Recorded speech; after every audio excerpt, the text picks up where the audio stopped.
America. Bonjour, hi, Canada. It's Hugh Hewitt inside the Beltway in the ReliefFactor.com studio on this Wednesday, the 19th of August in the year of the plague 2020. We lost 1,200 Americans yesterday. Death tolls 172,000. Worldwide, 777,000 counted deaths, 22 million cases. The death rate continues to fall, the virus continues to spread, and China continues to run up a tab against the world that we will not forget. Look, I can do good news or bad news this morning because I got all these DNC clips. We watch the DNC so you don't have to. And it is pretty much unwatchable. I try and find the best part of it for you. But I have a column in the Washington Post over at the landing page today. We are learning that the RNC needs to switch up whatever they are planning. Because when you lose the energy of the crowd and the Texas delegation with the funny hats and the crazy people outside and the eccentric people inside and panels and live cutaway shots and interviews on the floor with delegates and when you lose the energy of a live audience, this stuff just doesn't work well from the basement. And so my Washington Post column is begging the RNC, study this, sit down, get some producers, and switch it up. Your best asset's Trump. Donald Trump's your best television interview in America, so use him over and over again. And then throw in interviews and panels. Don't go with these little, like, the Olympics mini documentaries, which many of us hate anyway. But go read the Washington Post column. I may get to it a little bit later. I'd love to hear from you, 1-800-520-1234. On what you think of the DNC. The good news, though, Sudan and Israel are going to normalize ties. That's from the Times of Israel. They expect it will be done this year. That's the second Muslim country in as many weeks. One is already done, UAE. Now Sudan. Everybody really just wants the Palestinians to be reasonable, take their second state, and let's move on with growing the region and growing GDP. The coronavirus has a few side effects that are good, one of which is to focus some of the Arab and Muslim nations on the fact that they can't get left behind on science and they need to partner up with Israel, and the world is what it is. Other great news, the DNC robbed me of a good baseball game last night. Carlos Santana hit a 3-run home run in the 10th inning for the Tribe to beat the Pirates. Now, the Bucks are a sad sack team. I'm sorry, Pittsburgh. You know this. I know this. Carl Catlin knows this. Selena Zeta knows this. My Pittsburgh people know this. And I know I have a loyal and devoted audience in Pittsburgh that understands we know football and they don't, if you're from northeastern Ohio like I am. But when you win a walk-off 3-run home run, as big Carlos Santana, or the real Slamtana as he's known on Twitter, it's a good morning. I didn't get to see that because of the DNC, but it's a good morning. What's the best part of the DNC? Honestly, I'm just trying to be fair here. Best part is Jill Biden introducing her husband, cut number 19. When I taught English here at Brandywine High School, I would spend my summer preparing for the school year about to start, filled with anticipation. But this quiet is heavy. You can hear the anxiety that echoes down empty hallways. There's no scent of new notebooks or freshly waxed floors. The rooms are dark as the bright young faces that should fill them are now confined to boxes on a computer screen.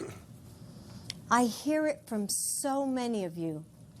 The frustration of parents juggling work while they support their children's learning, or are afraid that their kids might get sick from school. The concern of every person working without enough protection. All right, stop right there. This is all very heartwarming, and the empty classroom backdrop is the best of the DNC backdrops. But I have to think some parents thought, yeah, why aren't the schools open? That's what I have to think. The Democratic local cities and school boards are shutting them down because of the Democratic-run school unions. And yesterday, Notre Dame suspended classes.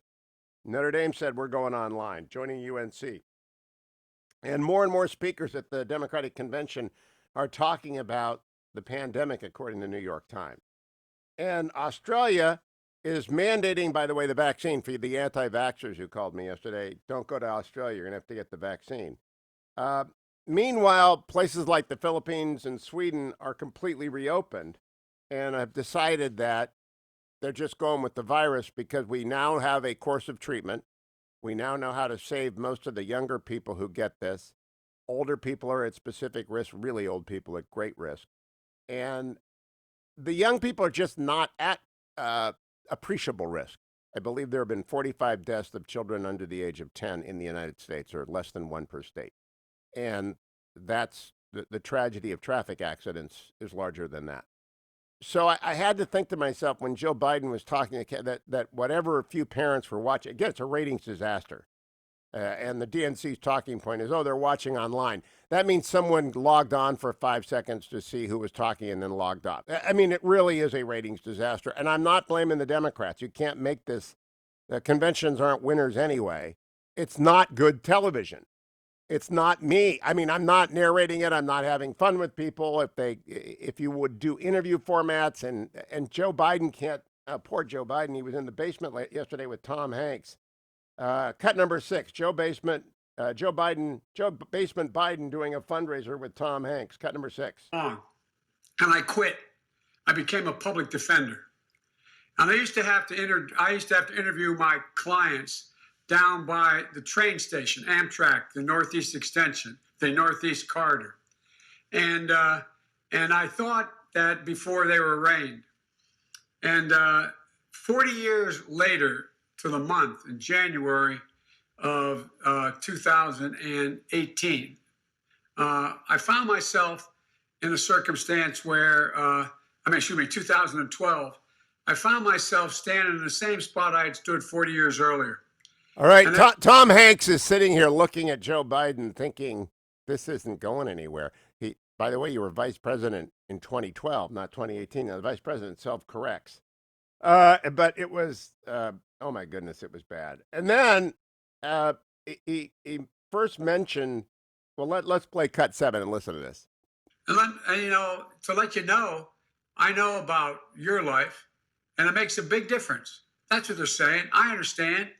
Your life makes a big difference to me. I'll surge the products that are needed and production of testing kits nationwide and make sure they get where they need to go. I'll use what they call the Defense Production Act, which I call for being used all the way back before March to get enough masks and protective gear.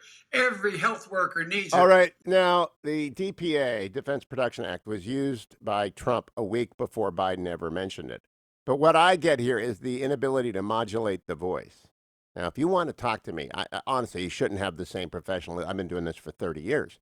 So I know how to modulate voice and raise voice. But he's shouting at Tom Hanks. And Tom Hanks has got the visible. If you're watching on Facebook, I would encourage you today. Normally, people are driving to work. They can't watch it. You can watch it on my YouTube channel, watch it on Facebook, watch it on Instagram. We beam this everywhere. The clips are great. Tom Hanks keeps sort of leaning back in his chair. So it was just weird. It was a weird night. Stephen Stills and Billy Porter. This was weird. Cut number 8. This was odd.